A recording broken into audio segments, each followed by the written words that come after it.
ఉత్తరాంధ్ర ఆరాధ్య దైవం ప్రముఖ పుణ్యక్షేత్రంగా విరాజిల్లుతున్న సింహాచలం శ్రీ వరాహ లక్ష్మీ నరసింహస్వామి వారి నిత్య కళ్యాణం అత్యంత వైభవంగా జరిగింది. ఆజిత సేవల్లో భాగంగా అర్చక స్వాములు ఉత్సవమూర్తి గోవిందరాజస్వామిని ఉభయ దేవర్లతో మండపంలో అధిష్ఠింపజేశారు.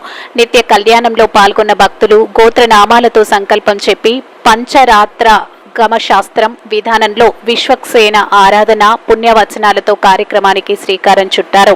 కంకణ ధారణ, నూతన యజ్ఞోపవీత సమర్పణ, జీలకర్ర, బెల్లం, మాంగళ్య ధారణ, తలంబ్రాల ప్రక్రియలను కమనీయంగా జరిపించారు.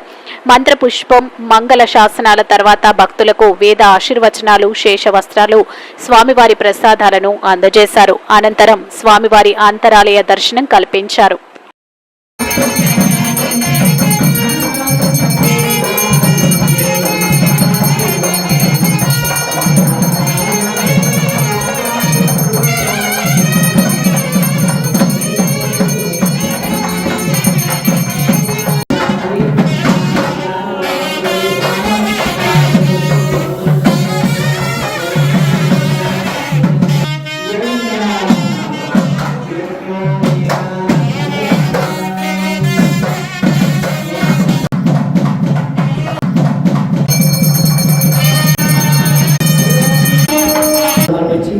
ఆ పూజితమైన యజ్ఞోపవీతాన్ని స్వామికి ధరింపజేస్తాం. అంటే గార్హస్థ్యాశ్రమ స్వీకార అధికార సిద్ధ్యర్థం, అంటే గృహస్థాశ్రమ స్వీకార అధికార సిద్ధ్యర్థం కోసం ఆ యజ్ఞోపవీతానికి ఆరాధన చేసి ఆ యజ్ఞోపవీతాన్ని స్వామికి ధరింపజేస్తాం. దీని యజ్ఞోపవీత ఆరాధన అంటారు.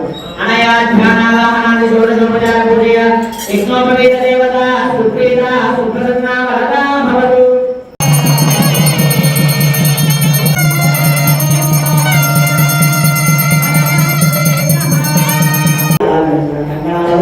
ఆయా దేవతలుంటే లక్ష్మీనారాయణ స్వామి, సుదర్శన స్వామి సహితంగా వారిని ఆవాహన చేసి వాటికి షోడశ ఉపచార పూజ సమర్పించి ఆ పూజితమైన రక్షాసూత్రాన్ని మనందరికీ రక్షగా స్వామిగా రక్షాసూత్రాన్ని ధరింపజేస్తాం. మనం ఎందుకు కంకణాలు కట్టుకున్నామంటే ఆశౌచారం ద్వయమంటారు. రెండు ఆశౌచాలు ఉంటాయి, వృద్ధాశౌచం, త్యాగాశౌచం. ఆ ఆటంకాలు